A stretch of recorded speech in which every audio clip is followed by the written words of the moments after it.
Thank you, Mr. Chairman. Let me jump back to what I heard Assistant Secretary Rosenberg talk about, the need to get some of our allies and other countries supportive of what we are trying to do here with respect to the illicit activities that are happening.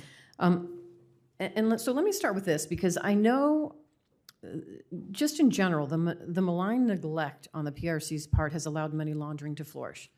And underwriting, it is really underwriting some of the drug trafficking in North America and fueling the probability of that drug trade. The PRC has made commitments, however, to crack down on illicit finance, yet it fails to investigate its own money laundering schemes and blocks other nations from doing so. So can I ask, what actions has Treasury taken, if any, or is it even possible, to secure the Chinese Communist Party's cooperation with international investigations of illicit financial activity?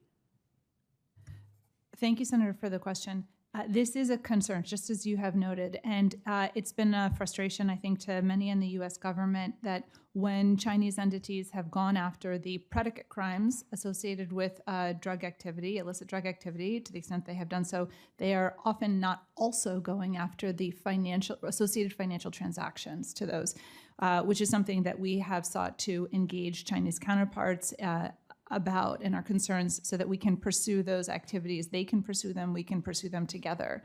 When I noted in my opening statement the value of engaging China to deal with areas of mutual concern, I noted a few. Another one of that list is cooperation on counter-narcotics efforts.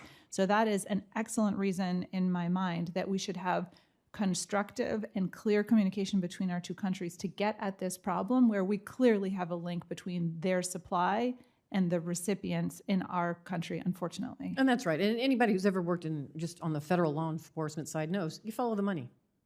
You follow the money. That's the key to taking out a lot of the illicit activity, whether it's around drug trafficking or human trafficking, what we see. And so Treasury plays an important role. And for that reason, let me talk about, because as a Nevadan, I am deeply concerned about the easy access to fentanyl in our communities. And that's why I co-sponsored the bipartisan Fend Off Fentanyl Act to crack down on transnational drug trafficking networks.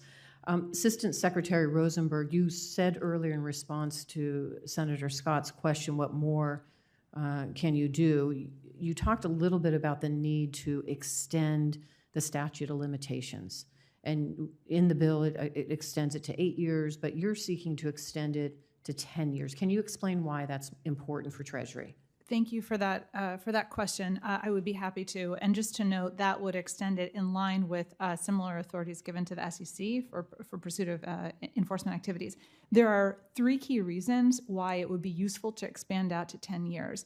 The first of which is that, and for anyone who has looked carefully at a complex web of this nature, where we're seeing these procurement networks and associated financial activity and money laundering activity, they're difficult, complicated to investigate. They involve multiple different fronts, beneficial owners in a variety of different jurisdictions, opaque corporate structures. So having the time to be able to put that together, specifically including when they go across borders, and we're trying to work with, for example, our Mexican counterparts on law enforcement side. Unfortunately, it just takes time, a lot of time to do a complex investigation. That's one. The second one is that having to do with compliance. So it will clearly signal, having a longer statute of limitations here, clearly signal to those covered institutions, covered entities that have an obligation here and are watching IEPA restrictions to which they must comply with, that they must comply for a longer period of time. That is to say, there is a longer period that they need to be looking at. And then the last one here, deterrence, is related to the same thing, which is to say, if there is a longer period here that they must be aware of when they're thinking about violations, IEPA violations, it will deter them from skating up to the edge or taking certain risks if they know that they may be investigated and prosecuted for that 10-year period. Thank you.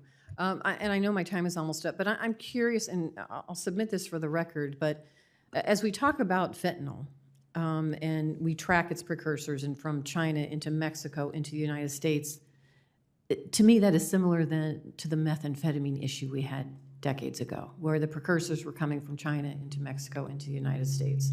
And so at some point in time, I'm curious, what have we learned or not learned? What tools do we need? And we should have a better understanding of how to track and stop fentanyl if we were doing so with methamphetamine decades ago. And it's a question for a later time for us to have a discussion, but I'm always curious, what more do we need, tools do we need to give you?